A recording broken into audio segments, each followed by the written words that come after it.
السلام علیکم ورحمۃ اللہ وبرکاتہ۔ بسم اللہ الرحمن الرحیم۔ کتاب الشرکہ۔ الشرکۃ علی ضربین، شرکۃ املاک و شرکۃ عقود۔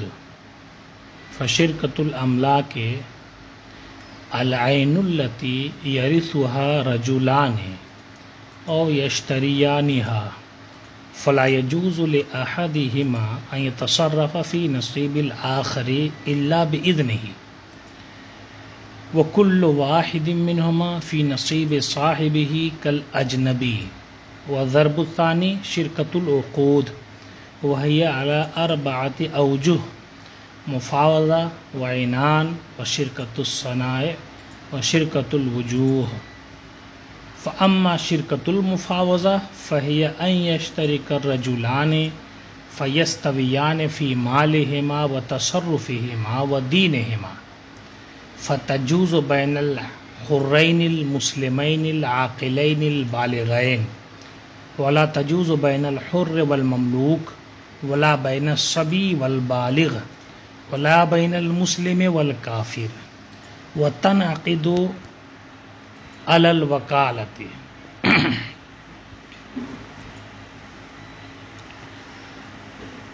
والكفالة، وما يشتريه كل واحد منهما يكون على الشركة إلا طعام أهله وكسوتهم، وما يلزم كل واحد منهما من الديون بدلا عما يصح فيه الاشتراك فالآخر ضامن له، فإن ورث أحدهما مالا تصح فيه الشركة أو وهب له أو وصل إلى يده بطلت المفاوضة وصارت الشركة عنانا۔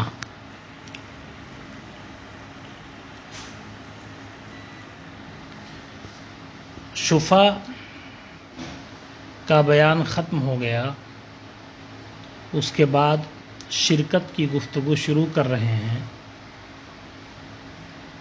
اصل میں دونوں کے درمیان بہت حد تک مناسبت ہے۔ شفا میں بھی شرکت کا مفہوم داخل ہے، چونکہ آپ پڑھ چکے کہ شفا کا دعویٰ وہی کر سکتا ہے جو شریک ہو، یا تو شریک فی عین الملک ہو، یا شریک فی حق الملک ہو، یا پھر شریک فی الجوار ہو۔ کسی بھی طریقے سے شرکت اگر ہو تو شفا کا دعویٰ کر سکتا ہے۔ تو اب شرکت کی گفتگو چونکہ چلی تھی، تو اب اس کے دوسرے جو اقسام ہیں، دوسری جو نوعیں ہیں، اس کو بیان کر رہے ہیں۔ شرکت دو الگ الگ چیزوں کے اختلاط کو بولتے ہیں، دو چیزوں کے مل جانے کو شرکت بولتے ہیں لغوی طور پر، اور شرعاً شرکت دو یا اس سے زائد لوگوں کا ایک ہی محل میں شریک ہو جانا، یا دو یا اس سے زائد لوگوں کے ساتھ کسی ایک شے کا خاص ہو جانا ملکیت کے اعتبار سے، اسے شرکت کہا جاتا ہے۔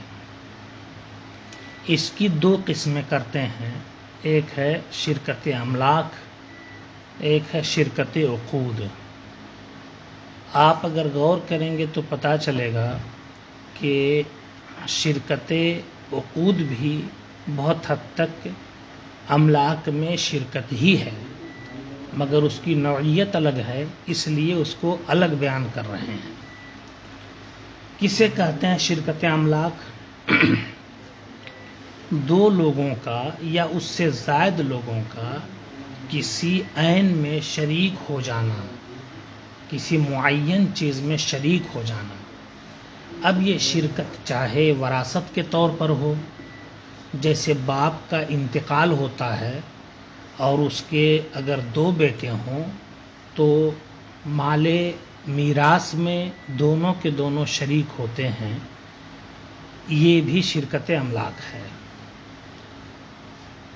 اور دوسری صورت ہے شرکت املاک کی کہ دو لوگوں نے مل کر کے کوئی ایک سامان خرید لیا۔ مثال کے طور پر دو لڑکے ایک ہی کمرے میں رہ رہے ہیں ہاسٹل میں، اور دونوں کو پتہ ہے کہ ایک بالٹی سے دونوں کا کام ہو سکتا ہے، تو دونوں نے 50-50 روپیہ ملا کر کے ایک بالٹی خرید لی، تو اب یہ بھی شرکت املاک ہے، دونوں اس میں برابر کے شریک ہو گئے۔ اب ایسے موقع پر جب شرکت املاک کا وجود ہو جائے تو ایسے موقع پر دونوں شریکوں کے لیے یا اس سے جو زائد اگر شریک ہوں تو ان کے لیے کیا حکم ہے؟ ظاہر سی بات ہے، خریدے ہوں دونوں مل کر یا وراثت میں دونوں کے درمیان وہ چیز آئی ہو وراثت کے ذریعہ، دونوں صورتوں میں بہرحال کوئی ایک پورے کا مالک نہیں ہوتا، بلکہ دونوں آدھے آدھے کے مالک ہوتے ہیں۔ لہذا اب ظاہر سی بات ہے کہ ان میں سے کسی ایک کو دوسرے کے حق میں تصرف کرنا یہ روا نہیں ہوگا۔ اپنے حق میں تو تصرف کر سکتا ہے، دوسرے کے حق میں نہیں کر سکتا۔ اب مثال کے طور پر اگر ایک بالٹی خریدی ہے، دونوں اس میں شریک ہیں، تو ایسی صورت میں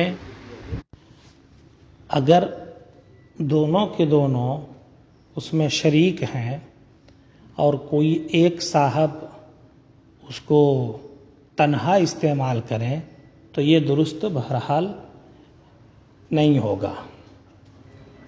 اب اس کو درست کرنے کے لیے جو طریقہ ہے وہ یہ ہے کہ باری مقرر کر لیں، ایک صاحب ایک وقت میں، ایک صاحب دوسرے وقت میں۔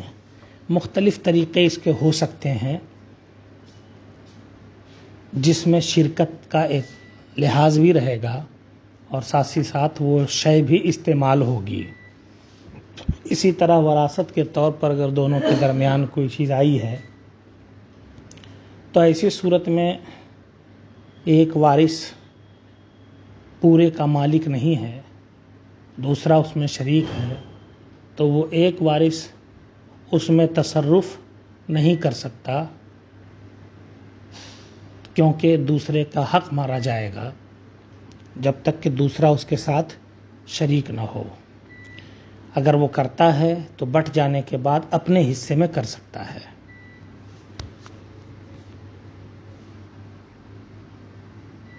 اتنی تمہید کے بعد اب آپ عبارت کے ترجمے کی طرف توجہ دیں۔ الشرکۃ علی ضربین، شرکت کی دو قسمیں ہیں، شرکت املاک و شرکت العقود۔ ایک کا نام شرکت املاک ہے، دوسرے کو شرکت عقود کہتے ہیں۔ فشرکت الاملاک، شرکت املاک وہ عین ہے جس کے وارث دو شخص یا اس سے زائد ہوں یا دونوں کے دونوں اس کو خریدیں، تو جائز نہیں ہوگا ان میں سے کسی ایک کے لیے کہ دوسرے کے حصے میں تصرف کرے مگر اس کی اجازت سے۔ وَكُلُّ وَاحِدٍ مِّنْهُمَا فِي نَصِيبِ صَاحِبِهِ كَالْأَجْنَبِيِّ، اور ان دونوں میں سے ہر ایک دوسرے کے حق میں اجنبی کی طرح ہوں گے، کہ جیسے آپ کو کسی اجنبی کے مال میں یا کسی اجنبی کو آپ کے مال میں تصرف کا حق نہیں ہوتا، اسی طریقے سے ان دونوں میں سے کسی ایک کو دوسرے کے مال میں تصرف کا حق نہیں رہے گا۔ یہاں تک گفتگو ہو گئی شرکت املاک کی۔ آگے فرماتے ہیں والضرب الثانی شرکت العقود، دوسری قسم جو ہے وہ شرکت عقود ہے۔ شرکت عقود کا مطلب یہ ہوتا ہے کہ دونوں نے عقد کے ذریعہ شرکت کی ہو، مطلب یہ ہے کہ ایجاب و قبول کی صورت پائی گئی ہو اور شرکت دونوں کے درمیان ہوئی ہو. جیسے دو لوگ مل کر کے یہ کہیں، ایک نے کہا اس میں سے کہ جو بھی خرید و فروخت کریں گے ہم لوگ اس میں شریک ہوں گے، دوسرے نے اس کو قبول کر لیا. انشاءاللہ العزیز کل یہاں سے آگے کی گفتگو ہوگی.